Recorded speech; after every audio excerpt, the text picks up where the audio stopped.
tivemos a ideia de construir o Fórum de São Paulo. E aí veio a ideia,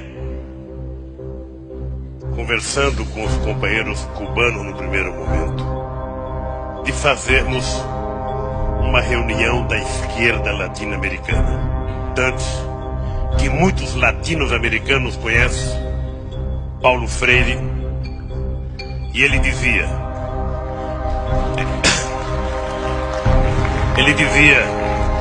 juntar os diferentes para derrotar os antagônicos.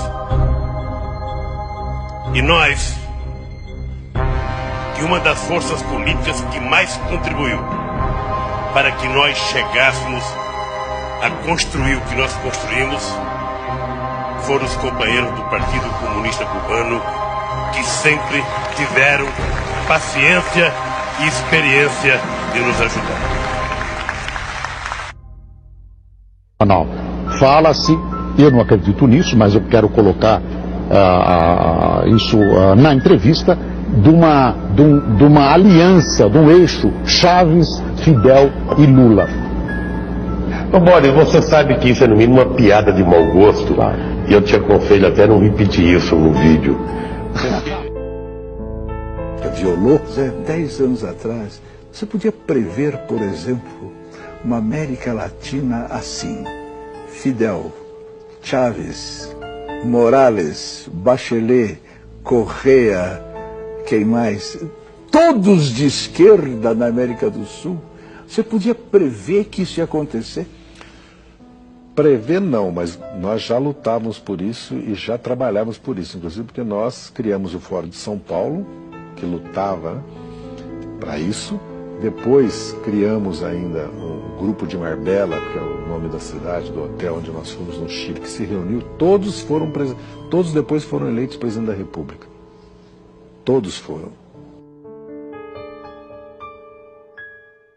A campanha com o slogan "Sem medo de ser feliz" não previu o impacto e o descrédito do socialismo frente à população.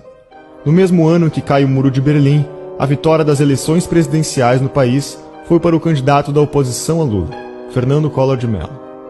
A esquerda percebe a derrota como parte de um processo em que a população ainda não estava pronta para receber o socialismo.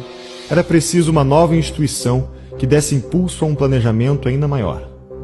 Com esse objetivo, o ex-candidato Lula procura o ditador cubano Fidel Castro e funda o Foro de São Paulo, organização latino-americana que guiaria a tomada do poder pela esquerda por meio de alianças, financiamento e planejamento central. O plano do Foro de São Paulo era audacioso: financiar a corrosão das instituições, fomentar as militâncias da esquerda, eleger presidentes em todos os países da América Latina e fundar a Pátria Grande, transformando todo o continente na nova força comunista do planeta. E eu quero, companheiro da direção do Fórum de São Paulo, debitar parte da chegada da esquerda ao poder na América Latina pela existência dessa cosita chamada Fórum de São Paulo. Nessa operação, o Brasil exercia não somente a função de centro decisório estratégico, mas o provedor de recursos para os governos e movimentos comunistas falidos.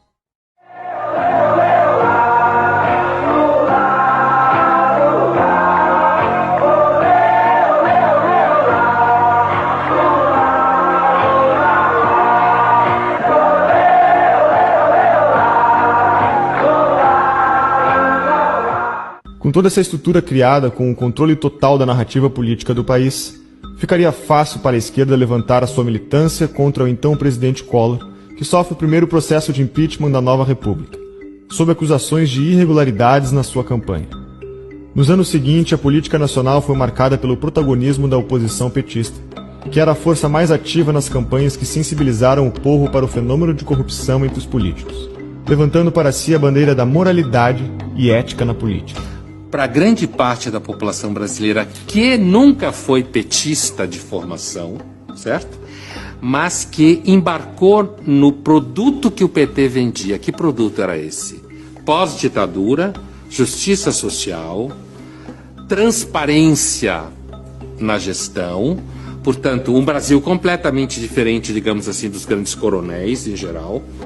Enquanto isso, o Foro de São Paulo, ao longo da próxima década, elegeria os presidentes e atuaria direto nas políticas internas dos países Uruguai, Nicarágua, Venezuela, Bolívia, Chile, República Dominicana, El Salvador, Equador e Brasil.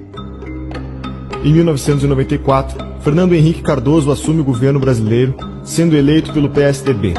Começava a implementação da ideologia socialista fabiana por meio de um programa de fomentação de ONGs, abrindo a educação brasileira para a intervenção da ONU e crescendo os investimentos em movimentos sociais como CUT, UNE e MST.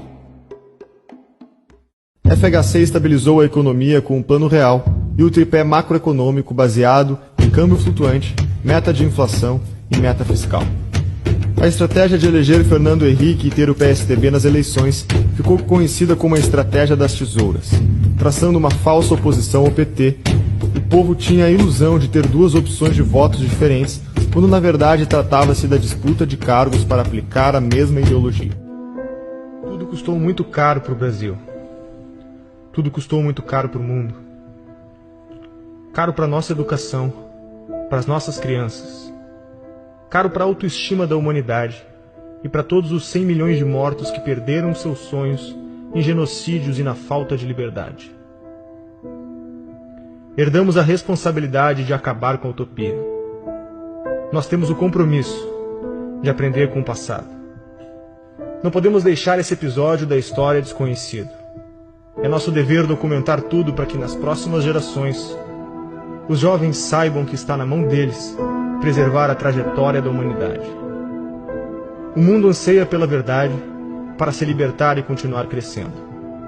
Não é só economia nem só política. É a manifestação dos valores da nossa sociedade, das nossas famílias, dos nossos antepassados e de todos os nossos filhos. Despertamos intelectualmente. Não há mais espaço para ditadores monopolizarem nas nossas vidas. Agora precisamos quebrar a dominação cultural que nos foi imposta. Durante 16 anos, os jornais, canais de TV e estações de rádio do Brasil se recusaram a noticiar a existência e as atividades do Foro de São Paulo. O Brasil parecia estar preso entre as malhas de uma articulação criminosa, que envolvia ao mesmo tempo a totalidade dos partidos de esquerda latino-americanos, a classe jornalística nacional, o sistema de ensino, as principais gangues de narcotraficantes do continente e uma parcela nada desprezível da elite política e financeira internacional. A gravidade desses fatos media-se pela amplitude e persistência da sua ocultação. Crescendo em segredo, o Foro de São Paulo tornou-se o motor principal das transformações históricas no continente, enquanto a ignorância geral fazia com que os debates públicos e a vida cultural se afastassem da realidade, se transformando em uma engenharia de alienação, fortalecendo ainda mais o crescimento de um esquema de poder que se alimentava da sua própria invisibilidade. A queda vertiginosa do nível de consciência pública nessas condições era inevitável. Um dos aspectos mais perigosos da situação é a facilidade com que os culpados se desvencilham de qualquer tentativa de denúncia, qualificando-a de teoria da conspiração. Mas quem falou em conspiração? O que vemos é uma gigantesca movimentação de recursos, de poderes, de organizações, de correntes históricas, tudo documentado. É o inimigo onipresente e invisível, sonhado por Antônio Gramsci.